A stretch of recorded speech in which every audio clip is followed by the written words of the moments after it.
नियुक्ति करके और विभाग से भुगतान की जाए। मैं अभी इस संदर्भ में एक चीज प्रकाश लाना चाहता हूं कि जो अभी डाटा ऑपरेटर का काम कर रहे हैं, आपको मालूम होगा कि इस पूरे स्वास्थ्य विभाग में लगभग 15,000 से 10 से 15,000 डाटा ऑपरेटर है और उसके साथ साथ कई विभागों में भी डाटा ऑपरेटर है। ये डाटा ऑपरेटर संविदा पे हैं और इस संविदा के डाटा ऑपरेटर को जो हमारा स्वास्थ्य विभाग है, प्रति डाटा ऑपरेटर खासकर नीरज भैया, आपका R&D बहुत मजबूत है, आप रिसर्च सब लोग लिख लीजिए, 26,819 रुपया की भुगतान हो रही है। इस 26,819 रुपये में जो डाटा मैनेजमेंट यूनिट एक ऑपरेटर के लिए 19,668 रुपया, कंप्यूटर रेंट के नाम पे कितना 1,890 रुपया, सर्विस चार्ज के नाम पे 1,170, मतलब उस कंप्यूटर को चलाने के लिए 1,170। आप एक कंप्यूटर 30 से 40 हजार में खरीद सकते हैं और प्रति वर्ष आप कंप्यूटर के रेंट के नाम पे 2,100 रुपया प्रति माह, 12 महीने में जोड़ लीजिए कितना हुआ, 25,000 का भुगतान रेंट के लिए वार्षिक कर रहे हैं। डाटा ऑपरेटर के नाम पे कितना कर रहे हैं, 19,668। टोटल भुगतान कितना ले रहे हैं, 26,819। और इसके साथ साथ मैं बताना चाह रहा हूं, ये स्टेट हेल्थ सोसाइटी और Urmila international service private limited के बीच का एग्रीमेंट है और ये जो एग्रीमेंट है 27 फरवरी 2024 हमारी जो सरकार थी गठबंधन की, वो 26 जनवरी को अलग हुई थी और उसके एक महीने महोदय आज जो विभाग लिए गए, खास करके मेरा परिवहन और स्वास्थ्य विभाग पे मेरी अपनी जो विचार होगी मैं सदन में रखना चाहूंगा।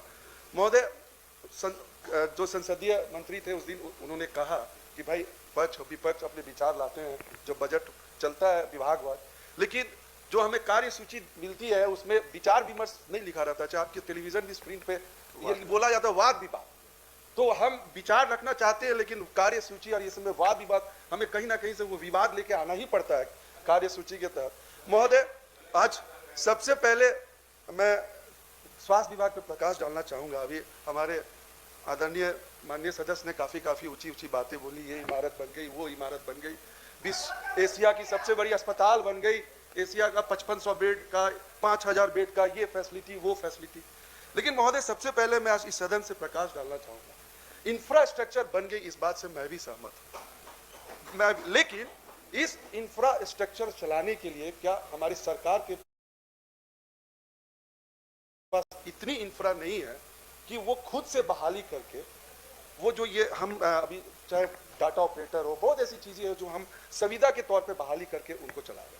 हम आज आपको प्रकाश डालना चाहेंगे कि जो भी हमारा डाटा ऑपरेटर है, जितनी भी अस्पतालें हैं इस सूबे में, जितनी भी अस्पतालें हैं उसमें जितने भी डाटा ऑपरेटर काम कर रहे हैं सारे संविदा पे, क्या विभाग के पास अपना कोई इतना बड़ा इंफ्रा नहीं है कि उनको डायरेक्ट विभाग से उनको नियुक्ति करके और विभाग से भुगतान की जाए।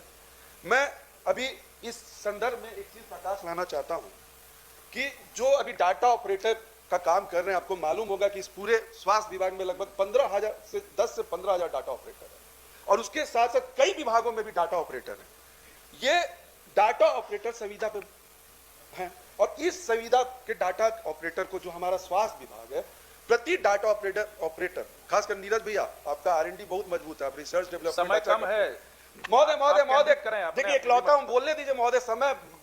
महोदय देखिए, विभाग से एक डाटा ऑपरेटर के नाम पे आप सब लोग लिख लीजिए 26,819 रुपया की भुगतान हो रही है। इस 26,819 रुपये में जो डाटा मैनेजमेंट यूनिट एक ऑपरेटर के लिए 19,668 रुपया, कंप्यूटर रेंट के नाम पे कितना 1,890 रुपया, सर्विस चार्ज के नाम पे 1,170, मतलब उस कंप्यूटर को चलाने के लिए 1,170।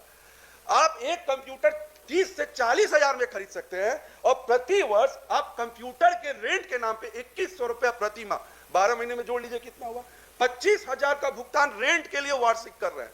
डाटा ऑपरेटर के नाम पे कितना कर रहे हैं, 19,668। टोटल भुगतान कितना ले रहे हैं, 26,819। और इसके साथ साथ मैं बताना चाह रहा हूं, ये स्टेट हेल्थ सोसाइटी और Urmila international service private limited के बीच का एग्रीमेंट है और ये जो एग्रीमेंट है 27 फरवरी 2024 हमारी जो सरकार थी गठबंधन की, वो 26 जनवरी को अलग हुई थी और उसके एक महीने बाद ये एग्रीमेंट बनाया गया। और ये एग्रीमेंट, ये Urmila international service private limited, मैं इसको सदन में रखना चाहूंगा, इसको जो भुगतान किया जा रहा है ये 26,000 रुपया, इसको भी मैं सदन में रखना, इसके साथ साथ बता दे रहा हूं महोदय, इसमें व्यापक घोटाला है। जो भी संविदा पे जिस लड़के को रखा जा रहा है उसको भुगतान किया जा रहा है 13,919, जो भारत सरकार का मिनिमम वेजेस है उतना ही भुगतान किया जा रहा है।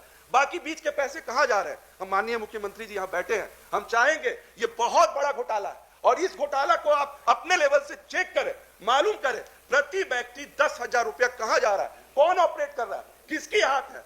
इसमें एक बहुत बड़ा स्कैम है और मैं इस स्कैम को इस पटल में रखता हूं और ये केवल इसी विभाग में नहीं है। ये बैठ जाइए।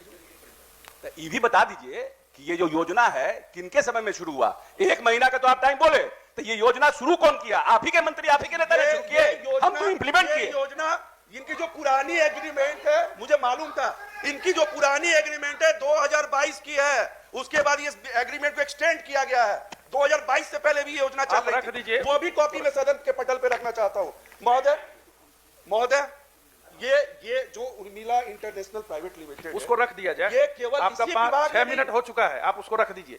एक ही पेपर में आप अपना समय बर्बाद कर रहे हैं और भी वक्ता बचे हैं। इंफ्रास्ट्रक्चर की बात कर रहे थे, मैं आपको बता दे रहा हूं, आज पूरे इंडिया में, भारत में जो हम लोग की जो औसत होती है, डॉक्टर की औसत होती है, आपको बता दूं जो बिहार का औसत है वो 1,24,909 प्रति व्यक्ति पे एक। माननीय सदस्य, रिक्रूटमेंट हो रहा है, जब सरकार के निश्चय में यह भी है कि डॉक्टरों की भी नियुक्ति होगी, सभी तरह की नियुक्तियां 20 साल लग जा रहे हैं, तो उसमें समय लग रहा है। महोदय 20 साल लग जाएंगे नियुक्ति करने में।